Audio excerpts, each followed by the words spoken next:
Bonsoir à toutes et à tous. Merci pour cette invitation. Je suis ravi d'être là parmi vous et j'ai l'honneur d'introduire cette soirée de discussion autour de la cosmétique. Alors j'ai appelé mon talk « La cosmétique d'un monde qui change ». Je fais référence à Lewis Carroll dans un roman qui s'appelle « De l'autre côté du miroir ». C'est la suite d'Alice au pays des merveilles. Et il y a un épisode qui est marquant qui est le moment où Alice rencontre la Reine Rouge, et la Reine Rouge est en train de courir en permanence, et Alice se met elle-même à courir à côté d'elle. Et plus elle avance, plus elle court, et plus les choses reculent. Et Alice demande à la Reine, mais que se passe-t-il? Pourquoi doit-on courir? Elle lui dit, on court pour rester en place. Et je trouve que ça résume assez bien la situation dans laquelle on est. Alors on a l'habitude, dans le domaine de la cosmétique ou de la dermocosmétique, de sans cesse renouveler nos produits, d'innover, de chercher de nouvelles façons de penser. Mais c'est vrai que ce monde actuel, ce monde qui change, nous touche encore plus. Et en plus de la vitesse, il y a de nouveaux obstacles qui apparaissent, de nouvelles dimensions. Et il est de notre responsabilité d'imaginer ces solutions du futur. Alors, j'ai choisi d'aborder 4 dimensions pour en parler. Alors, c'est le prisme de Pierre Fabre. Il peut être très différent évidemment d'une entreprise à l'autre, mais ça peut être une façon finalement d'aborder le sujet. Premier élément, je dirais l'éco-conception. L'éco-conception avec ce qu'on appelle chez Pierre Fabre le conscious care. C'est-à-dire qu'au-delà peut-être du naturel, du bio, du green, du clean, il y a aussi d'autres questions qui se posent au niveau éthique, au niveau traçabilité, le local, le nombre d'ingrédients, le prix, l'impact, l'efficacité, la recyclabilité, etc., etc. Donc il est important de regarder le produit dans son ensemble et tant qu'à faire, essayer d'en étudier simultanément l'ensemble des dimensions. Et donc voilà, nous avons inventé notre charte de conception. Donc nos formulateurs, nos concepteurs, packaging, formulateurs, utilisent cette charte avec un certain nombre de critères. Vous les avez ici devant vous, il y en a 8. Alors le premier, je dirais, il est presque un peu obligatoire, mais on peut parfois se poser des questions. Dans certains cas, la tolérance, évidemment, l'efficacité. Je crois qu'il est important pour une entreprise, des entreprises comme nous qui viennent du domaine pharmaceutique, d'assurer l'efficacité et la performance des produits. J'imagine que c'est une obligation générale. Mais on a, vous savez, beaucoup de produits qui s'adressent à des peaux pathologiques. Et on a des exigences très très fortes dans les partenariats qu'on peut avoir avec des professionnels de santé, puisque nous avons quand même beaucoup de nos produits qui sont recommandés par des dermatologues, par exemple, des pédiatres, etc., des gériatres. Deuxième dimension, là on rentre plus dans ce qu'on appelle la clean beauty, se débarrasser des substances controversées. Alors là on est au-delà du réglementaire, il s'agit véritablement d'ingrédients qui ont mauvaise presse. J'ai eu l'occasion de travailler aux États-Unis dans une entreprise, une start-up qui était spécialisée dans ce domaine, qui était très pionnière. Et c'est un parti pris très fort. Alors évidemment, il dépend des entreprises. Chacun fait le choix de garder ou pas des carbomères, de garder des silicones, de garder des paraffines, de garder tel ou tel type de système de conservation. Donc là encore, chacun, j'imagine, fait ses propres choix, même si certains distributeurs, comme Sephora par exemple, ou d'autres aux États-Unis, ont commencé à définir des chartes. Là encore, chacun est libre de faire ce choix. À titre indicatif, on a à peu près historiquement 1200 matières premières qu'on utilise dans nos produits. On en a retiré presque un tiers sur la base de ces notions on va dire, de substances controversées. Donc c'est très très impactant. Donc les formulateurs doivent trouver des nouveaux ingrédients et on demande à nos fournisseurs évidemment de nous proposer des alternatives à toutes ces matières. Le juste nécessaire, je pense, ça touche plusieurs points, le dosage, le nombre d'ingrédients, le nombre d'actifs. Ça rejoint évidemment les principes précédents. Ça peut aussi être une façon de limiter l'impact de l'augmentation des prix des matières premières. Le côté éco-design des formules qui va aussi permettre d'intégrer l'impact environnemental. Vous en doutez effectivement que c'est un point important. Est-ce que nos produits solaires n'ont pas d'impact négatif sur les coraux, sur les micro-organismes? Est-ce que nos produits rincés sont bien biodégradables, etc., etc. Ce sont autant de questions évidemment que nous posent les consommateurs et auxquelles on doit faire attention et qu'on intègre dans nos critères de manière systématique. Naturalité, elle n'est pas obligatoire, mais on sait là encore que c'est une demande du consommateur. Et donc chacun, j'imagine, a ses propres objectifs dans le domaine. On peut aller jusqu'au bio, jusqu'au vegan, on peut rajouter évidemment pas mal de paramètres. Le pack, on n'oublie pas le packaging, la recyclabilité, le taux de matière recyclable, les produits sans eau, etc., donc les nouvelles formes galéniques qui sont intéressantes. L'idée aussi d'avoir cette traçabilité dans le sourcing, d'où ça vient, comment c'est fait, à quel endroit, les problématiques d'huile de palme, le mica, le travail des enfants, etc., etc. Donc autant de critères qui concernent les consommateurs et auxquels on essaie effectivement de faire attention.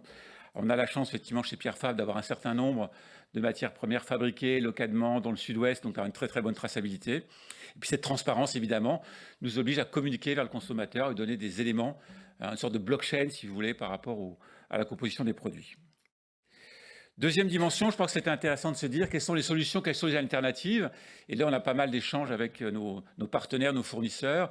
J'en citerai deux qui me paraissent être les solutions d'avenir, qui sont les biotech. Je crois qu'elles soient blanches, bleues ou vertes. On peut aller chercher des actifs, mais aussi des ingrédients, et peut-être demain des matières plastiques. Et on sait que chez certains d'entre vous, il y a un certain nombre d'initiatives très très intéressantes. L'intérêt, c'est de limiter les surfaces au sol, d'avoir des alternatives, même on garde la naturalité, on ajoute de la technologie et on a une maîtrise encore plus forte et plus locale, évidemment, des certain nombre d'ingrédients. Et biomimétisme aussi que je trouve très très intéressant parce que c'est aussi une façon très durable en termes d'inspiration d'aller chercher des solutions pertinentes pour un certain nombre de produits, que ce soit des galéniques, des actifs, des ingrédients, et aller chercher des fonctions qu'on n'est pas forcément capable de trouver habituellement par les voies habituelles. Il y a pas très longtemps le Biomime Expo à Paris, hein, j'en ai croisé certains d'entre vous. On a même des confrères qui avaient des stands là-bas, donc on voit qu'il y a un engagement fort.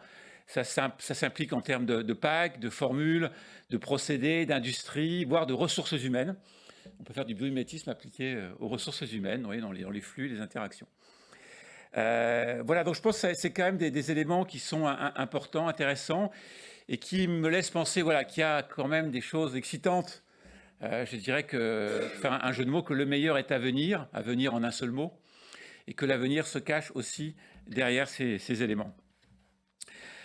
L'autre particularité, en tout cas pour nous, mais on le voit de plus en plus d'une manière générale sur un grand nombre de marchés, c'est la médicalisation des produits. On a des consommateurs qui, au-delà du clean, au-delà du naturel, au-delà du bio, demandent des produits qui vont intégrer d'autres dimensions que simplement le plaisir, la sensorialité ou les critères habituels. Alors j'en ai cité quelques-uns. Et on doit regarder le consommateur dans tout son écosystème. Évidemment, là où il vit, ce qu'on appelle l'exposome, hein, dans certaines façons de concevoir les produits. Le niveau social, c'est la façon dont on interagit autour de soi. L'environnement, évidemment, auquel on est exposé. Les professionnels de santé, on a quand même pas mal de professionnels, donc parfois des paramédicaux, qui peuvent jouer un rôle dans la façon de suivre le consommateur ou le patient. C'est intéressant, ce patient se renseigne sur Internet. Il fait appel aux réseaux sociaux. Il va aller chercher tout un tas d'informations plus ou moins sérieuses, plus ou moins fiables autour de lui. Et il est intéressant qu'on le redirige plutôt vers des gens capables de lui donner des avis vraiment objectifs, concrets. Et on pense que le pharmacien, dans notre cas, ou le dermatologue, par exemple, peut être le tiers de confiance sur lequel ces gens doivent s'appuyer pour trouver les bons produits dont ils ont besoin. Donc les marques comme les nôtres, hein, ou d'autres, hein, évidemment, ont cette capacité à créer ce lien et à améliorer ce qu'on appelle le parcours client et entre nos produits, nos marques, les professionnels de santé et les différents points de vente. Et puis il y a le style de vie, on le sait tous, hein, c'est ce qu'on pourrait appeler le côté lifestyle, le côté holistique, qui sont des éléments qui sont tout aussi importants dans la façon de se nourrir, de faire du sport, de considérer sa santé et l'ensemble des interactions évidemment qui permettent de mieux préparer sa santé demain, et on sait que c'est un enjeu de plus en plus important. Autre point essentiel, là, qui n'est pas très nouveau, hein, je crois qu'on parlait tout à l'heure de l'autre côté du miroir, l'innovation permanente, hein, le besoin d'innover, de renouveler. On a des produits qui ont des durées de vie sur le marché parfois de 2 ans, 3 ans, et qu'on renouvelle sans cesse. On est dans cette course permanente au renouvellement, à l'innovation, et peut-être qu'on doit se poser la question de cette dynamique. Est-ce qu'on a besoin de renouveler aussi souvent? Est-ce que la nouveauté, derrière parfois le mot innovation, c'est simplement une nouveauté, et que des vraies innovations mériteraient davantage peut-être d'énergie et pour émerger peut-être de manière moins fréquente mais plus forte. Et je voudrais citer là quelques points moi, qui nous paraissent importants, qui sont de définir dans une entreprise qu'on pourrait appeler une culture d'innovation, parce que je pense qu'il faut aussi le temps, il faut l'animer. il faut faire des choix. Et celle qu'on a choisie chez Pierre Fabre, c'est ce qu'on appelle l'innovation disciplinée. C'est-à-dire qu'on garde bien les grands principes d'innovation, d'ouverture d'esprit, mais on a des règles qui vont nous permettre de canaliser effectivement un certain nombre de comportements par rapport à ce que font les collaborateurs, leur façon de travailler.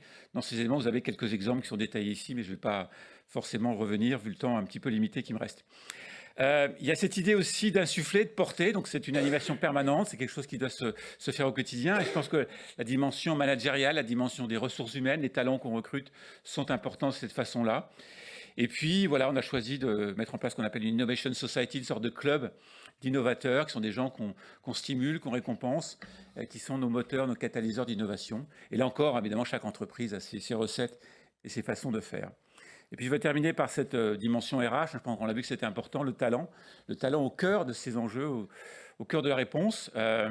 On a des changements de génération. On a parmi nos collaborateurs de la Gen Z, qui n'ont pas du tout les mêmes attentes que nous, jeunes ingénieurs qui rentrions dans ces entreprises à l'époque, dans les années 80, pour les plus anciens, comme moi. Et c'est vrai qu'ils attendent d'autres choses. Et c'est important aussi de leur apporter un certain nombre de valeurs. Et on a cette chance, chez Pierre Fabre, d'être dans une entreprise qui appartient à une fondation. Et donc l'actionnaire, c'est une fondation, c'est assez rare, un peu comme ce qu'a fait Patagonia, quand le fondateur a disparu, il a cédé son entreprise à sa fondation. Et il y a des bicorps, hein, chacun peut choisir ses modèles, il y a des tas de façons de voir les choses. Mais je trouve que c'est intéressant et engageant pour des collaborateurs d'avoir ce type d'éléments de référentiel. Je crois qu'il faut parler d'agilité aussi. Ce sont des gens qui ont besoin d'être nourris, de bouger, qui ont besoin de voir un certain nombre de choses, d'apprendre des anciens. Et on a un peu perdu dans l'entreprise, je pense, cette capacité finalement à transmettre le savoir, transmettre les connaissances. Et c'est aussi une façon de fidéliser les collaborateurs et de les aider à progresser et à générer de la connaissance. Il faut une vision, il faut du sens, évidemment au niveau de l'entreprise. Pour nous, c'est Taking Care, Living Better, qui est lié à notre historique, on va dire, pharma et l'appartenance à la fondation. Il y a cette idée de ici et ailleurs, on en a parlé, on a un peu plus de 400 collaborateurs au global, au niveau mondial. Nous avons des entités, voilà, vous l'avez compris, en France, beaucoup autour de Toulouse, mais aussi en Asie et en Amérique du Sud, qui nous permettent d'être plus proches du consommateur, et aussi d'avoir des équipes locales qui ont leur façon d'innover. Et les interactions sont extraordinaires entre ces équipes locales et nos propres forces en Europe. Il y a aussi un grand challenge, moi je trouve, d'un point de vue RH pour des R&D, qui sont de distinguer le manager d'expert. C'est vrai qu'en général, dans une entreprise, on va promouvoir le manager. Quand on est promu, on devient chef de service, on devient directeur, on fait du management. C'est là qu'est la reconnaissance. Alors que beaucoup d'experts qui sont extrêmement talentueux n'ont pas forcément envie, ne sont pas forcément très compétents pour devenir des managers. Donc il faut trouver les chemins pour ces experts, pour finalement les reconnaître. On pourrait citer l'exemple de la parfumerie, ces parfumeurs juniors, seniors, les master parfumeurs, les principal perfumeurs, donc une sorte de hiérarchie. Donc ça reste des parfumeurs. Ils travaillent toujours plus ou moins tout seuls ou parfois un petit peu en groupe, mais ils ont cette idée. Donc pourquoi pas des galénistes juniors, seniors, principaux, référents par rapport effectivement à ces enjeux. Et donc il faut qu'on soit capable, voilà, que ces experts soient reconnus, trouvent leur voie dans nos ressources humaines. Et puis on a des métiers en tension. On pourrait parler de data. La data rentre dans les R&D. On a beaucoup de choses à exploiter, à valoriser. La tox, il y a beaucoup de contraintes aujourd'hui. On pourrait parler du XAR et de la Chine, par exemple. Je pense que tout le monde se prend la tête avec ce sujet aujourd'hui. Le nouveau règlement cosmétique européen arrive et il va être terrible. On va se prendre un tsunami enfin en tout cas de ce qu'on en entend, qui va être assez terrible pour nous. Et donc ces métiers-là, voilà, de toxicologie, ces experts-là sont très très demandés aujourd'hui. Les galénistes, on a vu qu'on ne formule plus aujourd'hui comme on formulait hier. C'est des nouveaux métiers. Il faut se réinventer. Donc ces R&D sont très très contraintes et très très, je dirais, engagées. Et notre métier de manager, c'est justement être garant de ces éléments. Et puis je termine par un peu de philosophie en disant, pouvons-nous être parfaits? Et je voudrais parler de la perfection chez les philosophes grecs, parce que les Grecs ont défini la perfection en 3 mots: le bon, le beau, le vrai. Alors ça s'applique à tout. On peut être parfait dans plein de choses. Moi-même, je ne le suis pas, mais je peux y travailler. Donc le bon, c'est simplement, est-ce que mon produit il est bon pour les gens, bon pour la planète, bon pour mes collaborateurs? Est-ce qu'il est bon pour mes fournisseurs? Est-ce qu'il est bon pour les gens qui travaillent peut-être à l'autre bout du monde ou qui plantent je ne sais pas quel élément? Est-ce qu'il est bon pour l'environnement, etc., etc. Donc le beau, c'est cette notion un peu plus à la fois esthétique, mais en même temps de capacité à tenir ses promesses, à être à la hauteur, à être au bon niveau de prix, en termes de sensorialité, d'expérience, d'holistique, d'offres produits. Et puis le vrai, c'est cette idée qu'on a vue tout à l'heure, qui est la traçabilité. Je dis ce que je fais ce que je dis. Je ne fais pas trop de bullshitting, je ne fais pas trop de greenwashing, parce qu'il y a quand même pas mal de choses qui sont assez discutables. Il y a pas mal d'abus, enfin on peut se le dire. Aujourd'hui, par rapport à certaines interprétations dans les chiffres, dans les façons de présenter des produits, malheureusement, il n'y a pas toujours des normes. Et tout ça nécessite, je pense, un certain travail. Donc évidemment, c'est à chaque entreprise d'avoir cette éthique. Personne n'est parfait, je l'ai dit. Mais je pense qu'on pourrait imaginer d'avoir en tête ces 3 dimensions. Vous pouvez l'appliquer au management de vos équipes. Vous pouvez dire comment je peux être bon, comment je peux être beau. Enfin, ça, c'est naturel chez moi, mais je plaisante. Comment je peux être vrai, etc., etc. Et comment tous ces éléments peuvent se traduire. Et voilà, c'était un peu de la food for thought, comme on dit en anglais. Et je vous invite à cette réflexion. Merci.